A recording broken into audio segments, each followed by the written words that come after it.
Okay, Peter, so I just wanted to really talk about, the fight of the weekend, Carlos Takam against Joe Joyce, and where this leaves the heavyweight scene and where it particularly leaves Joyce. So, the fight itself was interesting. Obviously, Joyce is 12-0, and going into this fight, Carlos Takam is a very experienced guy, but a bit of a gatekeeper, 40 years old, and, has really lost to only the top flight guys. You'll remember that he was stopped by Anthony Joshua in 2017 in the 10th round. So, and also by Derek Chisora. So, coming into this fight, it was a bit of a test for Joyce, but I suppose it was a bit of a mark in time fight. And what he needs, he needs extra rounds against top guys. So, the fight was interesting to start off with. Joyce has got this interesting style. You can never really quite work it out. I can only come to the conclusion, with his stellar amateur career and everything else, that he's kind of a lot better than he looks, because he looks a bit slow and ponderous. Doesn't move a lot. The defense looks a bit porous, but he's got this incredible engine and incredible strength. And he kind of plodded forward relentlessly against Takam. He did take some shots early on. Takam made it quite competitive, definitely for the first 4 rounds, especially winging that right hand over the top of Joyce's jab. And he was catching him repeatedly, but it doesn't seem to have any effect on Joyce.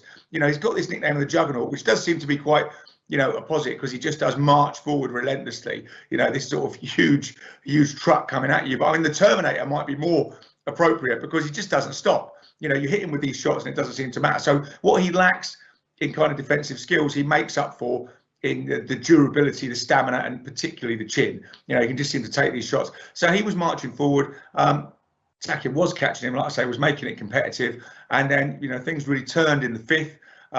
And, at the end of the 5th, Joyce had a good spell. And in the 6th, he came out and, he caught Takam with a left hook immediately after, the start of the round.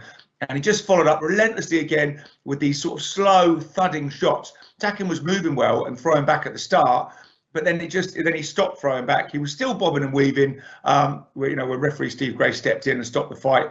But he protested it was a premature stoppage, and he must have had flashbacks in a way to that 2017 10th round stoppage against Joshua. Similarly, he was on his feet, bobbing and weaving and moving. But to be fair, he wasn't throwing anything back. So was the stoppage premature? I would say it was probably fair. So, where does this leave Joyce? I mean, it was a good win against a decent name who's got a decent record. But essentially, like I say, it's really a mark in time fight. At 40 years old and having lost to all the top contenders he's faced, I think Takam probably didn't have that much ambition left, and maybe came for that payday. And he did give Joyce some problems. But obviously, this now puts him in the WBO mandatory #1 position. So, Anthony Joshua is WBO champion. Alexander Usyk is the mandatory challenger for that, and has been for 2 years. And now will get his shot on the 25th of September at White Hart Lane. And that then puts Joyce now in the #1 position to challenge the winner of that fight. The problem being for Joyce is that if Usyk wins, there's a mandatory rematch clause with Joshua. So that's going to take up a bit of time. If Joshua wins, you would expect him to go on and fight Tyson Fury. So, it's going to be, the problem is the logjam at the top of the heavyweight division. And in a way, I feel really mean being a bit critical of Joe Joyce and saying, he looks a bit one-dimensional. He's obviously better than he looks, but he, where's he going to go? Because having, lived through, been a boxing fan, since the 80s, I can remember when all we had was Frank Bruno. And Joyce seems to come along at this time when we've got a complete surfeit of heavyweight champions. Britain is overrun with heavyweight champions. So we're a bit like, this guy's ranked #7 now. He's ranked in the world now. He's ranked #1 by the WBO. But we're looking at Fury. We're looking at Joshua. And we've got all these other people coming through. Fraser Clark. Looks like he's going to be great after he represents us in the Olympics. So it's a bit unlucky for Joyce, because if this was the 80s or in the early 90s, we would be raving about him. And I think that's part of the problem with Joyce. It never seems to get quite the rub of the green. If you look at Joshua's Olympic journey, he represented us in the home games in 2012. He emerged a superstar from that. I thought he really got the rub of the green in the first fight against the Cuban and in the last fight against Camarelli, the Italian. But he gets that, and he could have been stopped against Klitschko, but he just got the benefit of the doubt, and he got up off the floor and won that fight incredibly. So I'm not saying he's a lucky fighter, because he's an incredibly skilled, amazing, all-round athlete.